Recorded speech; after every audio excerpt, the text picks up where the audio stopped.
साथियों, अभी जब मैं यहां आ रहा था तो मीडिया में एक खबर चल रही थी और यह गंभीर बात है। कांग्रेस के एक बड़े सहयोगी दल महागठबंधन के सूत्रधारों में से एक, महागठबंधन के सबसे तगड़े साथी नेशनल कॉन्फ्रेंस फारूक अब्दुल्ला साहब, उनके बेटे उमर अब्दुल्ला साहब की पीढ़ी प्राइवेट कंपनी, इस नेशनल कॉन्फ्रेंस ने बयान दिया है कि कश्मीर में अलग प्रधानमंत्री होना चाहिए।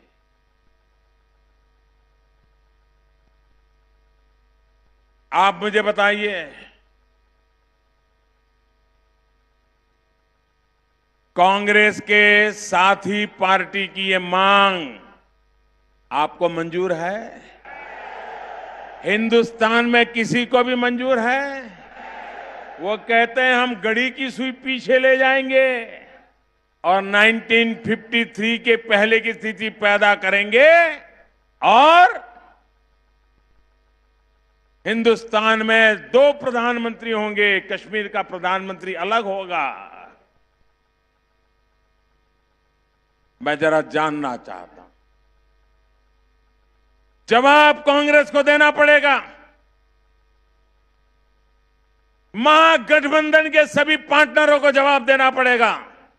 इस चुनाव में उनको जवाब देना पड़ेगा। क्या कारण है कि उनका साथी दल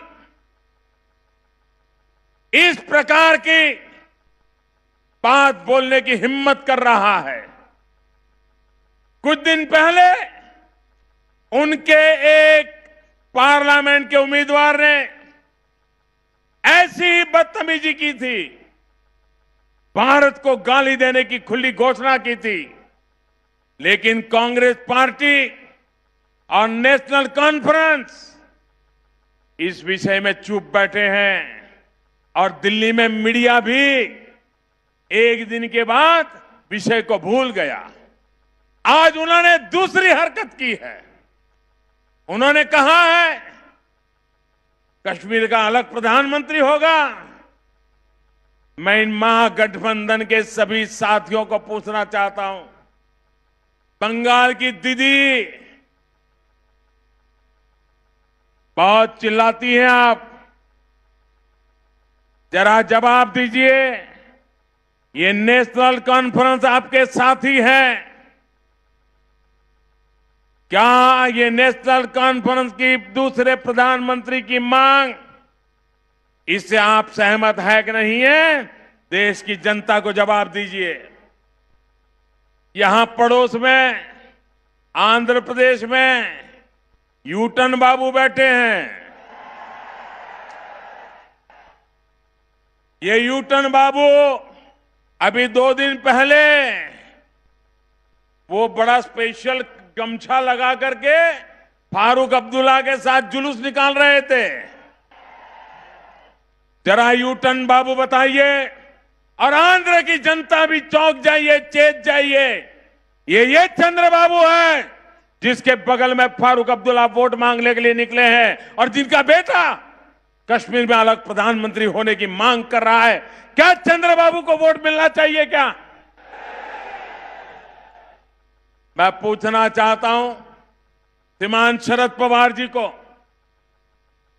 आप तो कभी देश के रक्षा मंत्री रहे हैं, आप कभी महाराष्ट्र के मुख्यमंत्री रहे हैं। आप बताइए, क्या आप हिंदुस्तान को सुई को पीछे ले जाने के लिए तैयार है? 1953 के पहले उसी तरह आप कश्मीर में प्रधानमंत्री बनाने के लिए आपके इन साथी दलों के रवैये से सहमत है क्या? साफ कीजिए। मैं श्रीमान एचडी देवगौड़ा जी से भी पूछना चाहता हूं। देवगौड़ा जी, आप देश के प्रधानमंत्री रह चुके हो, आपका बेटा मुख्यमंत्री है, आपके परिवार के सारे लोग इस लोकतंत्र में वोट की राजनीति का मजा ले रहे हैं। जरा जवाब दीजिए देवगौड़ा जी, आप पूर्व प्रधानमंत्री हैं, आपका साथी दल नेशनल कॉन्फ्रेंस डंके की चोट पर एक कहने की हिम्मत करता है कि कश्मीर में अलग प्रधानमंत्री होना चाहिए। देवगौड़ा जी, कर्नाटक की जनता को जवाब दीजिए, क्या आप ये प्रधानमंत्री होने की सपने देखने की बात को ऐसे लोगों के साथ चलना चाहते हो या नाता तोड़ने को तैयार हो? साथियों, देश को बांटने की इसी मानसिकता ने भारत का बहुत बड़ा नुकसान किया है। मत भूलिए, 2-3 दिन पहले ही नेशनल कॉन्फ्रेंस के एक नेता आतंक सरपरस्तों के लिए, पाकिस्तान के लिए जिंदाबाद के नारे लगाए थे। इस बयान के बाद कांग्रेस के सारे बड़े नेता चुप्पी साध करके बैठ गए थे। कांग्रेस की यही मानसिकता है जो देश विरोधी ताकतों को मजबूत करती है। इसी मानसिकता की वजह से ये लोग एयर स्ट्राइक पर सवाल उठाते हैं। इसी मानसिकता की वजह से ये लोग सर्जिकल स्ट्राइक पर सवाल उठाते हैं, सेना के पराक्रम का अपमान करते हैं। यही मानसिकता है जो उन्हें डोकलाम विवाद के समय चीनी राजदूत से मिलने के लिए जाने की प्रेरणा देती है। इसी मानसिकता की वजह से ये सेना को गाली देते हैं, सेना को कटघरे में खड़ा करते हैं। इन लोगों को मैं कहना चाहता हूं, कान खोल करके सुन लीजिए। अरे चुनाव तो आएंगे जाएंगे, लेकिन ये लोग लिख करके रखे, जब तक मोदी है, जब तक मोदी है, आपकी साजिशों को कभी कामयाब होने नहीं देगा।